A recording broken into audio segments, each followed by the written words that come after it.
Breaking tonight, America's tariff gamble just exploded in its face. South Korea didn't surrender, they rebelled. Tensions are boiling in the Pacific tonight. America tried to pressure South Korea with massive tariffs, but instead of backing down, Seoul pushed back hard. Everyone believed Trump's tariff threats would force South Korea into submission.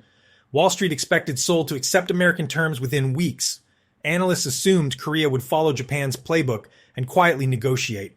They were all utterly incorrect. Seoul, September 15th, 2025. Standing in the Blue House press room, South Korean President Yoon Suk-yeol made a statement that rocked Washington. If economic sovereignty is threatened, South Korea will not engage in negotiations. We will diversify our partnerships, starting immediately. Translation: Seoul just told Trump to go pound sand. And what happened next?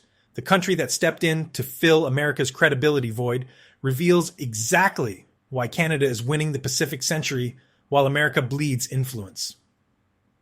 Dear viewers, between September and October 2025, something extraordinary happened in Asian trade relationships.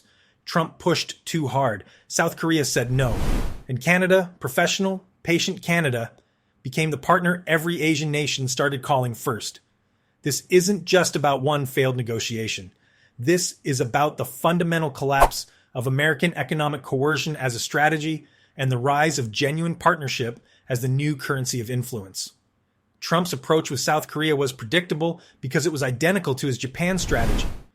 In August 2025, he announced 30% tariffs on Korean electronics, semiconductors, and automobiles. Korean exports to America make up nearly 15% of their GDP. The pain was immediate and brutal. Samsung's stock dropped 8% in 2 days. Hyundai announced temporary production cuts. Korean finance officials worked through weekends trying to calculate the economic damage. Then came the White House demand. Trump wanted a $350 billion investment framework, nearly identical to the Japan deal that was already collapsing. Korea would commit massive capital. America would direct how it's spent. Seoul would get tariff relief in exchange for economic subordination. The deadline? 30 days to agree or face escalating tariffs up to 50%. If you're watching this and thinking, wait, didn't this exact strategy just fail spectacularly with Japan? Hit that like button right now, because what makes this story absolutely stunning is that Trump tried the same coercive playbook while Japan was publicly reclaiming control of their framework. The definition of insanity is repeating the same action and expecting different results. But here's what Trump didn't understand about South Korea. Seoul had watched Japan's experience with forensic attention. Korean trade negotiators had studied every statement from Tokyo, analyzed every Wall Street response, and understood the fundamental lesson. American tariff threats only work if you believe America has alternatives. In 2025, America has no alternatives. South Korea is the world's dominant memory chip producer, controlling 70% of global DRAM production. Korean batteries power American electric vehicles. Korean displays are in American phones, computers, and TVs. Korean shipbuilding capacity dwarfs American yards. You can't threaten to replace Korea because there is no replacement for Korea. Korean Business Federation Chairman Choi Tae-won explained this to domestic media with brutal clarity. America needs Korean technology more than Korea needs American markets. China, India, Southeast Asia, these regions are growing faster than America and don't demand sovereignty in exchange for trade. Think about that statement for a moment. America's third largest Asian trading partner, a country that has hosted 28,000 American troops for 70 years, just publicly stated they have better options than the United States. That's not a negotiating position. That's a revolution in Pacific power dynamics. The Trump administration responded with predictable escalation. Commerce Secretary Lutnick appeared on CNBC and warned that Korea faced significant consequences for refusing American terms. He suggested that defense cooperation could be reconsidered if trade cooperation failed. It was a threat so ham-fisted that even Republican senators privately called it counterproductive. September 20th brought the Korean response. Not a press conference, not a dramatic announcement. The Republic of Korea is accelerating comprehensive economic partnership discussions with Canada, focusing on technology cooperation, supply chain integration, and mutual investment frameworks. The Korean Ministry of Trade said in a brief statement. Washington was rocked by that one sentence. Because while Trump was threatening Korea, Canada was offering partnership, and Seoul chose partnership. For those who understand Asian diplomacy, Korea's move was a masterclass in strategic messaging.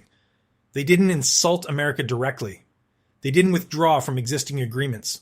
They simply announced they were building alternatives, forcing Washington to compete rather than coerce.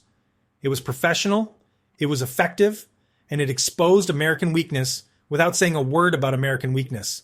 Now let's talk about what Canada actually offered Korea, because the contrast with Trump's approach reveals exactly why Canadian influence in Asia is surging while American leverage collapses. Canada's pitch to South Korea wasn't complicated. No tariff threats, no demands for massive capital commitments, no requirements that Korea subordinate economic decisions to Canadian control. Instead, Canada offered something revolutionary in 2025, a genuine partnership based on mutual interest. The framework had three components. First, technology cooperation. Canada needs Korean battery technology and semiconductor manufacturing expertise for our electric vehicle transition. Korea needs Canadian critical minerals, lithium, cobalt, graphite, nickel, essential for battery production. Instead of threatening each other, we agreed to integrate supply chains so both countries benefit. Second, investment flows. Rather than demanding Korea invest hundreds of billions at Canada's direction, we agreed to reciprocal investment with transparent governance. Korean companies invest in Canadian mining and processing. Canadian companies invest in Korean manufacturing and technology. Equal partnership, equal control, equal returns. Third, market access. Canada offered preferential access to our economy and worked with Korea to improve access to other markets through Canada's existing trade relationships with European and Pacific partners. We're using our networks to help Korea diversify away from American market dependence. The entire framework was negotiated in 6 weeks. No drama, no threats, no implementation errors requiring refunds, just professional negotiation between two governments that respect each other's sovereignty, and the results came fast. By October 2025, Korean battery manufacturer LG Energy Solution announced a $4.5 billion facility in Quebec, creating 3,000 jobs and securing Canadian access to advanced battery technology. Samsung announced expansion of their Canadian Semiconductor Research Center. Hyundai committed to sourcing Canadian critical minerals for their global battery production. Canada reciprocated immediately. Canadian mining companies invested in Korean processing facilities. Canadian pension funds took positions in Korean technology companies. The Canada Pension Plan Investment Board announced a $2 billion Korea-focused fund targeting advanced manufacturing. This is what genuine partnership looks like. Both countries benefit. Both countries maintain sovereignty. Both countries build infrastructure that survives changes in government because it's based on mutual interest, not political coercion. If you believe this approach represents the future of international trade, subscribe to this channel right now. We're documenting every step of Canada's rise as a Pacific trading power and America's decline from coercion-based relationships. Hit subscribe and join a community that understands soft power beats hard threats. But the Korea-Canada partnership created ripples far beyond bilateral trade, because every other Asian country watching Trump's failed coercion strategy started making calls to Ottawa. Vietnam contacted Canada about critical mineral partnerships. Indonesia inquired about technology cooperation frameworks. Thailand expressed interest in agricultural trade expansion. Even Japan, still technically bound to Trump's vaporware framework, quietly began exploring deeper Canadian ties in sectors outside the American agreement. The pattern was identical across every conversation. Asian officials would reference Trump's approach with Korea and Japan, express concern about American reliability, and ask if Canada could offer alternatives. Our answer was always the same: yes, and we'll respect your sovereignty while doing it.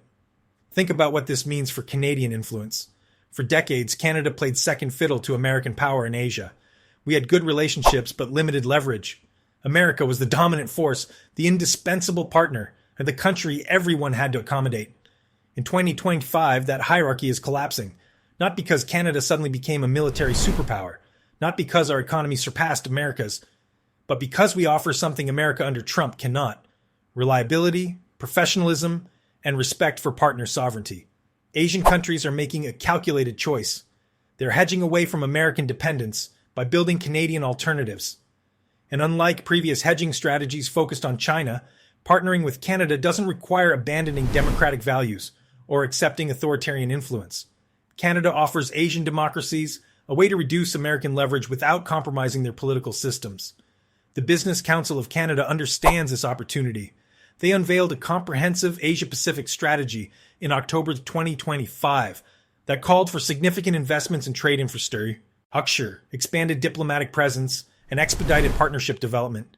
The message was unambiguous. If we act swiftly while American credibility is in ruins, Canada can emerge as the trustworthy partner Asia needs. But here's where the story gets even more interesting, because Trump's team finally noticed what was happening, and their response revealed just how badly they've misunderstood the new dynamics of Pacific trade. November 2025 brought a furious response from Washington. Commerce Secretary Lutnick accused Canada of poaching American partnerships and suggested that Canadian actions were unhelpful to Allied coordination. The statement was so tone-deaf, it became a meme on Asian social media. Canada's response, delivered by our trade minister, was a masterclass in diplomatic professionalism. Canada welcomes all partnerships based on mutual respect and shared interests. We don't view trade as a zero-sum competition. We view it as an opportunity for all parties to benefit. If America wants to compete for Asian partnerships, we suggest offering better terms rather than threatening partners. That response, polite but devastating, circulated through every Asian capital because it exposed the fundamental difference between Canadian and American approaches. Canada competes by offering value. America under Trump competes by threatening pain. And in 2025, Asian countries have enough alternatives that pain threats don't work anymore. Asian media coverage reflected this shift. Korean newspapers praised Canada's mature diplomacy. Japanese business journals called Canada a model for post-American partnerships. Vietnamese officials publicly stated they viewed Canada as a bridge to Western markets without Western coercion. For everyday Canadians, this might seem abstract. Trade frameworks, investment vehicles, diplomatic statements, and it all sounds distant from daily life. But the implications are profound, and they'll reshape Canada's economic future for generations. When Asian countries invest in Canada, they create jobs in Canadian communities. LG's Quebec battery plant means 3,000 families with stable employment. Samsung's research center means Canadian engineers working on cutting-edge technology. Korean mineral purchases mean Canadian mining towns thriving instead of declining. When Canada invests in Asia, Canadian companies gain access to the world's fastest-growing markets. Our pension funds earn returns that secure retirement for millions of Canadians. Our technology firms learn from Asian innovation. Our resource companies diversify beyond dependence on American buyers. And when Canada becomes the reliable partner in Asian trade relationships, we gain influence that translates to security, stability, and prosperity.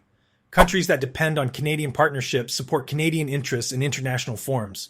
They buy Canadian products. They welcome Canadian investment.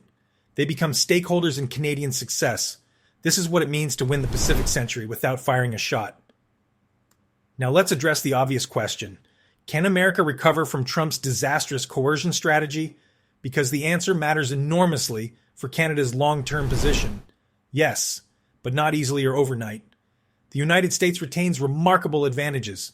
It has the world's largest economy, unparalleled military power, decades-spanning institutional relationships, and leadership in a number of key technologies. Many countries around Asia would surely welcome a reinvigorated American role if Washington were to return to real diplomacy, respectful of national sovereignty, and offering partnerships based on mutual benefit, not pressure. Here's the issue, though.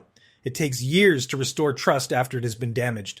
Furthermore, Trump's strategy has harmed more than just existing relationships. It's created doubt about American reliability, regardless of who occupies the White House. Asian officials now ask a question they never asked before. What happens when America's government changes? Will the next president honor these commitments or tear them up like Trump tore up previous agreements? That uncertainty makes long-term partnership with America much riskier than it used to be. Canada doesn't have that problem. Our trade policy has remained remarkably consistent across liberal and conservative governments. When we make commitments, we keep them regardless of political changes. That reliability is becoming our most valuable asset in Asian relationships. The next 5 years will decide whether America can reclaim its global influence or if 2025 becomes the moment when the balance of power in the Pacific changes for good. What's clear right now is that Canada has a rare opportunity to build partnerships that could shape its prosperity for generations to come. The Korea story that began with Trump's threats and ended with Canadian partnership reveals the future of Asian trade relationships. Coercion is failing. Partnership is winning. And Canada, through professionalism, patience, and respect for sovereignty, is becoming the partner Asian countries choose first. If you believe Canada's moment has arrived, if you understand that genuine partnerships beat coercive threats, hit that subscribe button right now.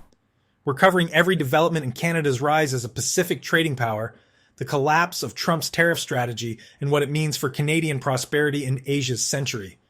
This isn't just about trade. This is about which countries will lead in the Pacific century. And Canada, quiet, professional, reliable Canada, is winning. If you enjoyed the video, hit the subscribe button and turn on notifications so you don't miss any new videos.